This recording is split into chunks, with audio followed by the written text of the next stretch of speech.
오늘은 요한복음 11장 28절에서 44절까지 말씀을 보겠습니다.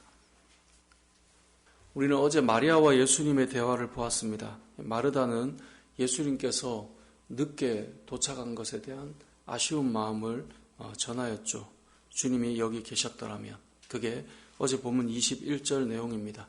예수님께서 마르다와 만났던 그 자리에 기다리며 마리아도 부르셨어요. 마리아가 예수님 부르신다는 말씀을 듣고 슬픔에 차 있다가 급히 달려 나왔어요. 마리아는 예수님께 무슨 말을 했을까요? 마리아가 했던 말을 들어보면 32절에 마리아도 동일하게 얘기함을 볼 수 있습니다. 32절에 보니까 마리아가 예수 계신 곳에 가서 배웠고 그 발 앞에 엎드려 이르되 주께서 여기 계셨더라면 내 오라버니가 죽지 아니하였겠나이다 하더라. 똑같아요. 어찌 보면 사람 마음이 다 비슷한 것 같아요.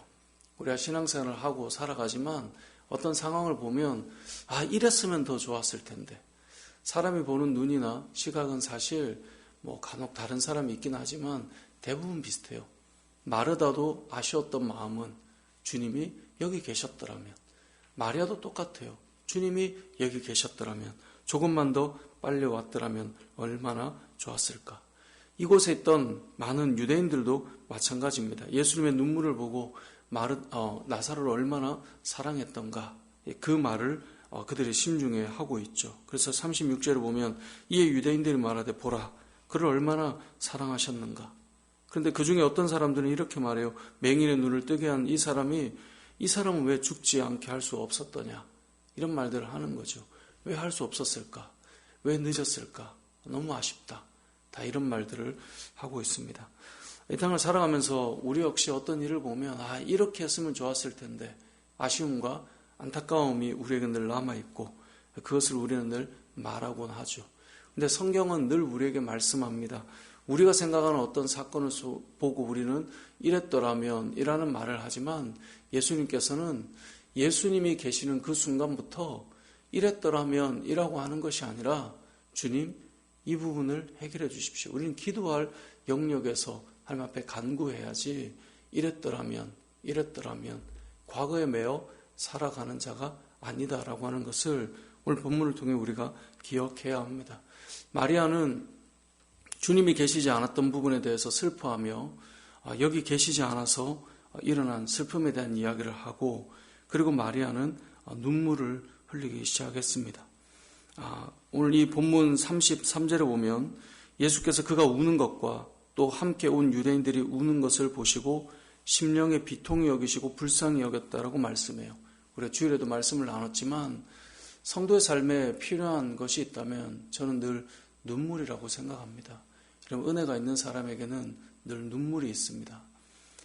예전에 어떤 책을 보니까 종교개혁자 루터나 또 많은 하나님 앞에 쓰임받았던 자들이 외쳤던 말 중에 하나가 십자가를 생각해도 눈물이 나지 않는 것에 대한 비통함을 표현하는 그런 어떤 고백들이 참 많더라고요. 하나님의 은혜를 생각해야 되는데 그 은혜를 생각해도 눈물 한 방울 나지 않는 강팍한 마음들, 무엇이 정의냐를 외치고는 있지만 그렇지 못한 삶에 대한 눈물은 없는 그런 자신의 모습, 그것에 대해서 애통하고 비통히 여길 때 우리에게 다시 은혜가 시작되는 거예요. 그리고 우리는요, 처음에는 다 눈물로 시작해요. 예수님을 믿을 때 다 우리가 눈물로 시작하지 않습니까? 죄인된 나를 보고 그 십자가를 바라보고 그 은혜를 경험하며 우리가 걸어가다가 이제 이 신앙생활이 점점 많이 세월이 길어지면 이 신앙생활에 대한 어떤 기준, 잣대, 그 시각 이런 걸로 우리는 눈물이 아니라 은혜를 잃어버리고 나의 의, 나의 높아짐, 나의 나됨, 내가 그래도 이 정도인데 라고 하는 어떤 그 자신에 대한 의로 점점 관철되는 경우들이 있죠. 자기의 의가 강해지면 성경에서 계속 이 자기의 의와 교만을 연결해서 말씀하는데 눈물이 사라지고 강팍해지면 하나님의 은혜가 아니라 나의 열심과 나의 의만 남게 돼요. 그럼 뭐가 되냐? 서운함과 불편함이 생기기 시작하죠. 그래서 이 성경에 보면 예수님께서 포도원 비유를 하잖아요. 포도원에서 일하는 농부들을 보면 일꾼들이 품삯을 받기 위해서 계약을 하잖아요. 전날 계약한 사람이 있고 9시에 계약한 사람이 있고 12시에 계약한 사람이 있고 오후 3시에 계약한 사람이 있어요. 심지어 어떤 사람은 6시에 끝인데 5시에 계약을 하는 사람도 있어요. 각 사람들이 하나님의 은혜를 입어 부름받았다는 관점으로 보면 모두가 은혜예요. 그런데 여기에서 은혜가 언제 망가지냐? 나는 전날 계약한 사람이고 나는 이 정도 되는 사람인데 어떻게 저들과 내가 동일하냐? 자기의 의가 들어가면서 그가 누려야 됐던 천국과 하나님의 언약이 깨지기 시작하는 거예요. 결국 성도에게는 나의 의가 아니라 하나님께서 우리에게 주시는 은혜, 또 비통함에 대한 눈물, 이것이 필요합니다. 오늘 본문도 잘 보십시오. 이들이 다른 것을 한 것이 있습니까?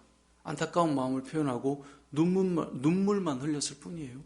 그런데 이런 모습을 예수님께서 보셨죠. 33절에 그가 우는 것과 마리아의 눈물이죠.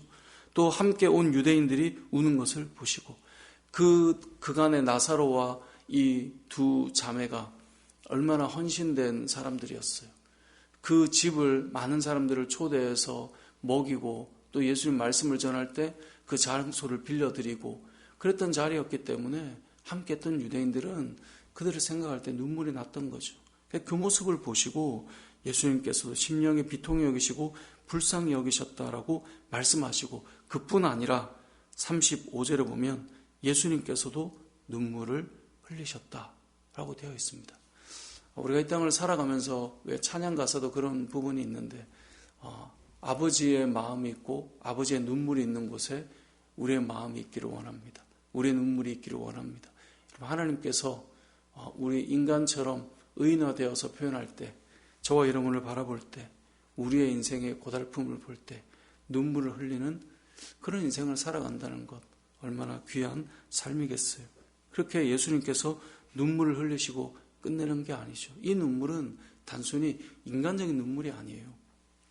이 눈물은 죄와 사망의 권세 아래 놓여 죽을 수밖에 없는 인생이라고 하는 그 존재, 하나님과 영원한 기쁨을 누려야 될 존재가 사망 권세 아래 놓여서 죽음 앞에 슬픔을 가질 수밖에 없는 존재인 그 상태를 바라보며 예수님께서 울고 계신 것입니다. 그래서 무엇을 하십니까? 우리가 어제 보았던 것처럼 예수님 일부러 늦으셨죠. 지체함에 오셨단 말이에요. 그 이유는 예수님께서 영광 받으시기 위해. 이 영광은 무엇입니까? 예수님이 진짜 부활이요 생명이다라는 것을 보여주시기 위함이죠. 그래서 39절에 돌을 옮겨 놓으라 라고 말씀하셨고 43절에 보면 예수님 선포하시죠. 나사로야 나오라. 나사로야 나오라. 죽음의 권세 아래 놓여있는 그 부패해 가는 시신에게 예수님께서 선포하시는 거예요. 나사로야 나오라. 그랬더니 나사로가 그 말씀을 듣고 나오고 있는 거예요. 무엇을 말합니까? 이 온 땅의 주인이 예수 그리스도시며 우리의 이름을 부르시고 나와라 하면 나오게 되는 거예요. 저도 여러분도 사망의 권세 아래 놓여서 끝이 나는 것 같지만 예수님께서 우리의 이름을 부르시는 거예요. 성우야 나와라. 그러면 일어나서 나오는 거예요. 여러분의 이름을 부르고 나와라 그러면 우리는 나오는 거예요. 여러분이 어떤 상황과 어떤 고됨과 어떤 문제에 놓여서 죽을 것 같은 그런 상황이라 할지라도 예수님께서 나오라. 그러면 우리는 그 상황에서 나오게 되는 것입니다. 오늘 본문은 우리에게 그것을 알려주는 것입니다. 나사로의 이름을 부르시고 그 사망 권세 아래서 나오라라고 선포하실 때 나오게 되는 것처럼 여러분의 이름을 부르시고 주님께서 나오라라고 할 때 여러분 그 상황에서 자유케 되는 것입니다. 그래서 우리는 그 주님의 음성을 들을 수 있어야 합니다. 오늘 이 새벽에도 여러분의 이름을 부르시고 그 놓여있는 문제 속에서 나오라라고 하면 거기서 우리는 나오게 되는 거예요. 그래서 우리에게 필요한 건 무엇일까요? 결국 우리에게는 눈물이고 하나님을 바라보는 마음이에요. 성도는 그래서 늘 눈물로 하나님을 바라보며 하나님의 일하심들을 보게 되는 것인데요. 오늘 이 새벽에도 저와 여러분의 삶 속에 또 우리가 이 새벽에 늘 기도할 때 우리 교회를 위해 또 목원들, 성도들을 위해 우리가 중보하고 기도하지 않습니까? 그들을 위해 기도할 때 우리의 눈물이 그들에게 하나님께서 역사하시고 일으키시는 회복시키시는 그런 역사로 나타나게 될 텐데요. 저와 여러분의 삶 속에 또 오늘 이 기도하는 이 시간에 그런 은혜가 임하시길 주님의 이름으로 축복합니다. 아멘.